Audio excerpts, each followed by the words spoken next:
मेरे किसान भाइयों बहनों, जब केंद्र में किसान का हित सोचने वाली, किसान की चिंता करने वाली सरकार होती है, तभी इस तरह की योजनाएं मुमकिन होती है, जमीन पर उतरती है, नामुमकिन को भी मुमकिन करके दिखाते हैं। आप पहले की सरकारों की, अब ये जरा समझने जैसा विषय है भाइयों, और आप गांव-गांव बताएंगे जो बात मैं समझा रहा हूं, गांव-गांव बताओगे, हर किसान को बताओगे, सच्चाई उनको समझाओगे, झूठ फैलाने वालों को करारा जवाब दोगे, पक्का दोगे। मैं आपको समझाता हूं, ये कांग्रेस वाले चुनाव के पहले ये सारे महामिलावटी लोग ऐसे ही है, कांग्रेस हो, सपा हो, बसपा हो, इनके सारे चेले चपाटे हो,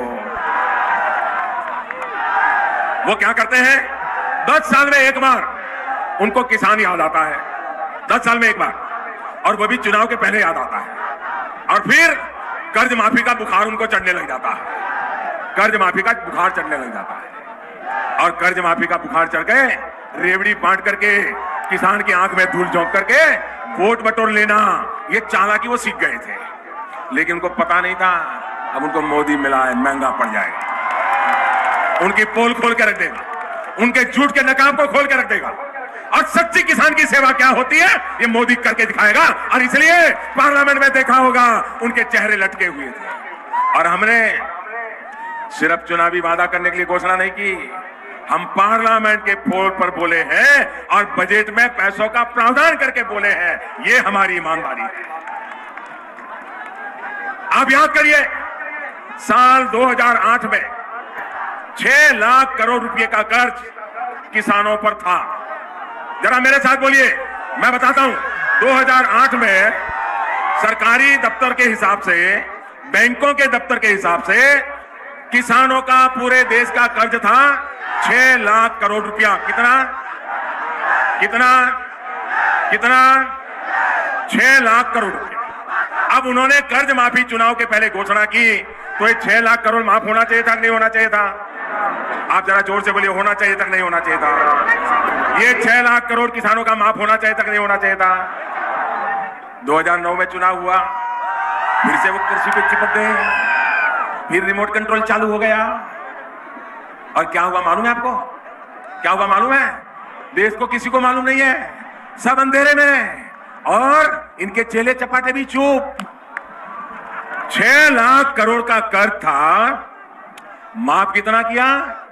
सिर्फ आंकड़ा याद रखिए, 6 लाख करोड़ के सामने मात्र 52,000 करोड़ रुपया माफ किया। कितना माफ किया? कितना माफ किया? कितना माफ किया? कितना करने की जरूरत थी? कितना करने की जरूरत थी? आप मुझे बताइए, ऐसा झूठी बातें करने वालों पर देश का किसान भरोसा करेगा क्या? ऐसा झूठ करने वालों को सजा करेगा कि नहीं करेगा? और भाइयों बहनों, ये 52,000 करोड़ रुपया भी 10 साल में एक बार, और वो भी चुनाव के पहले। बड़ी बड़ी बातें। अब ये उन्होंने जो लिस्ट बनाई वो भी किसकी? जो उनके सिपा सालार थे उनकी, सब किसानों की नहीं। 12-13 करोड़ किसान, उसमें से सिर्फ 2 या 3 करोड़ किसानों को ही सिर्फ ये 52,000 करोड़ रुपया बांट दिए गए। उसमें भी 35 लाख तो ऐसे निकले जिनका कोई किसानी से लेना देना ही नहीं था। बताइए भाई, इतना बड़ा घपला! क्या ऐसे लोगों को माफ करोगे? क्या ऐसे लोगों को माफ करोगे क्या? भाइयों बहनों, 10 साल में 52,000 हम जो योजना लाए हैं वो हर साल एक समय के लिए नहीं है, हर साल में 3 बार, और सरकारी खजाने से हर वर्ष 75,000 करोड़ रुपया किसान के खाते में जमा होगा। उन्होंने 10 साल में एक बार 52,000 करोड़ दिया था, हम 10 साल में 7.5 लाख करोड़ रुपया देंगे। कितना? 7.5 लाख करोड़। कितना? कितना? कितना? 7.5 लाख करोड़। कोई बिचौलिया नहीं, कोई दलाल नहीं, कोई मेरा तेरा नहीं, न कोई जाति के आधार पर, न कोई धर्म के आधार पर।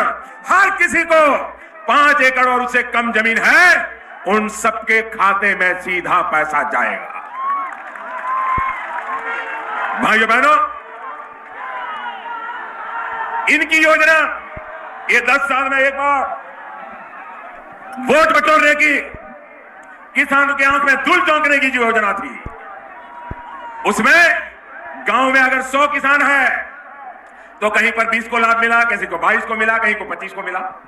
हमारी योजना ऐसी है, हर वर्ष मिलेगी, देश के 12 करोड़ किसानों को मिलेगी, और गांव में अगर 100 का हिसाब लगा ले तो 100 में से 90 किसानों को मिलेगी। भाइयों बहनों, 90 किसान। तो किसान साथियों, आप लोग देश के जो पीएम मोदी के भाषण सुन रहे, और दोस्तों पीएम मोदी ने आज जितने भी किसान हैं, मजदूर हैं, महिला हैं, बेरोजगार युवा साथी हैं, इसको दोस्तों बड़ी सौगातें दी है। और दोस्तों जब से प्रधानमंत्री बने हैं तब से दोस्तों लगातार किसान हैं, गरीब परिवार हैं, मजदूर हैं, महिला हैं, इन सभी के हितों पर ही दोस्तों काम कर रहे हैं। वही दोस्तों किसानों को सशक्त बनाने के लिए लगातार इसमें काम भी कर रहे हैं। किसानों को दोस्तों पीएम किसान सम्मान निधि योजना का लाभ मिल रहा है, और दोस्तों इस योजना के अंतर्गत देश के 12 करोड़ किसानों को पीएम किसान सम्मान निधि योजना का लाभ दिए जा रहे हैं। और दोस्तों हाल ही में 21वीं किस्त जारी कर चुके हैं, लेकिन दोस्तों 22वीं किस्त में देश के 12 करोड़ किसानों को दोस्तों पीएम किसान सम्मान निधि योजना का जो 22वीं किस्त मिलने वाला है साथियों, और जिनका भूमि 5 एकड़ से कम है, ऐसे किसानों को ही दोस्तों पीएम किसान सम्मान निधि योजना का जो इसमें 22वीं किस्त मिलेगा। और दोस्तों जितने भी नए किसान हैं पीएम किसान सम्मान निधि योजना के लिए फॉर्म भरना चाहते हैं, तो उन सभी किसानों को मैं बताना चाहूँगा कि जिनका भी भूमि 5 एकड़ से कम है, ऐसे किसानों को ही दोस्तों पीएम किसान सम्मान निधि योजना का लाभ दिया जा रहा है।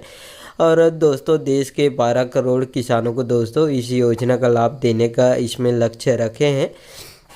और लगातार दोस्तों इसमें किसानों को दोस्तों बहुत सारे क्राइटेरिया का दोस्तों सामना करना पड़ रहा है, और हाल ही में दोस्तों बहुत सारे नए नियम भी इसमें लागू कर चुके हैं। जैसे दोस्तों किसानों को सबसे पहले KYC कराना होगा। दूसरे काम की बात करें तो आप लोग अपने भूमि का भी सत्यापन नहीं करवाए हैं, वो भी काम आप लोग करा लीजिएगा साथियों। और तीसरे काम की बात करें तो साथियों आप लोग अपने बैंक का DBT ऑन नहीं करवाए हैं, वो भी काम आप लोग करा लीजिएगा। और चौथे काम की बात करें तो साथियों आप लोग अपने फार्मर रजिस्ट्रेशन नहीं करवाए हैं, तो साथियों आप लोग अपने फार्मर रजिस्ट्रेशन भी करा लीजिएगा, तभी आपको पीएम किसान सम्मान निधि योजना का 22वीं किस्त मिलेगा। और लगातार इसमें सर्वे का काम चल रहा है। जितने भी पीएम किसान सम्मान निधि योजना के लाभार्थी किसान हैं, उन सभी किसानों को दोस्तों इसमें पीएम किसान सम्मान निधि योजना का जो 21वीं किस्त मिला है। लेकिन अब दोस्तों जिनका फार्मर रजिस्ट्रेशन नहीं हुआ है, जिनका KYC नहीं हुआ है, ऐसे किसानों को दोस्तों पीएम किसान सम्मान निधि योजना का जो 22वीं किस्त नहीं मिलने वाला है साथियों। इसके लिए दोस्तों सर्वे चलाया जा रहा है साथियों, और जिनका फार्मर रजिस्ट्रेशन KYC नहीं हुआ है, ऐसे किसानों को दोस्तों पीएम किसान सम्मान निधि से वंचित होना पड़ेगा। और लगातार इसमें सर्वे का काम भी चल रहा है साथियों। और दोस्तों पीएम मोदी ने किसानों को सशक्त बनाने के लिए दोस्तों लगातार इसमें काम भी कर रहे हैं। किसानों को सिंचाई की भी पूरी व्यवस्था करा रहे हैं, सोलर पंप दे रहे हैं, डीजल पंप दे रहे हैं, साथ में किसानों के खेत तक पानी पहुंचाने के लिए साथियों पाइपलाइन भी बिछवाने का काम इसमें कर रहे हैं। और किसानों को खाद बीज भी पर्याप्त मात्रा में उपलब्ध करा रहे हैं, और किसानों को खाद बीज पर सब्सिडी भी देने का काम कर रहे हैं। और दोस्तों किसानों को सशक्त बनाने के लिए लगातार इसमें काम कर रहे हैं पीएम मोदी ने। और वही दोस्तों गरीब परिवारों की बात करें तो गरीब परिवारों को लगातार आवास देने का भी काम कर रहे हैं। और दोस्तों पीएम मोदी ने एक बार फिर से 4 करोड़ नए आवास बनाने की इसमें घोषणा किए हैं। इसमें दोस्तों जितने भी देश के गरीब परिवार बिना आवास के रह रहे हैं, ऐसे गरीब परिवारों को बहुत जल्द पीएम आवास योजना का लाभ दिया जाएगा साथियों। और लगातार इसमें सर्वे का काम चल रहा है। वही दोस्तों जितने भी जो महिलाएं हैं उन सभी महिलाओं को दोस्तों लखपति दीदी बनाने वाली योजना चलाई जा रही है। इसके तहत दोस्तों देश के 2 करोड़ महिलाओं को इस योजना से जोड़े जा चुके हैं। आने वाले समय में देश के 10 करोड़ महिलाओं को इस योजना से जोड़ने का लक्ष्य रखे हैं और लगातार इसमें काम भी कर रहे हैं साथियों।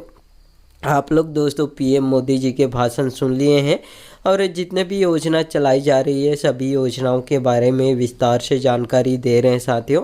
और पीएम मोदी ने जब से प्रधानमंत्री बने हैं तब से दोस्तों लगातार किसान हैं, गरीब परिवार हैं, मजदूर हैं, महिला हैं, इन सभी के हितों पर ही दोस्तों काम कर रहे हैं। और दोस्तों पीएम मोदी जी के भाषण अच्छे लगे होंगे तो साथियों इस वीडियो को एक लाइक ज़रूर कर दीजिएगा। और साथियों आपको भी ऐसे लेटेस्ट अपडेट या न्यूज़ चाहिए तो मेरे चैनल को सब्सक्राइब करके ज़रूर रखिएगा। और पीएम मोदी ने जितने भी योजना चलाई जा रही है उन सभी योजनाओं का लाभ आपको मिल रहा है या नहीं मिल रहा है, आप लोग कमेंट बॉक्स में कमेंट करके ज़रूर बताइएगा। और साथियों इस वीडियो में इतना ही। वीडियो अच्छा लगे तो वीडियो को लाइक करना मत भूलिएगा। धन्यवाद।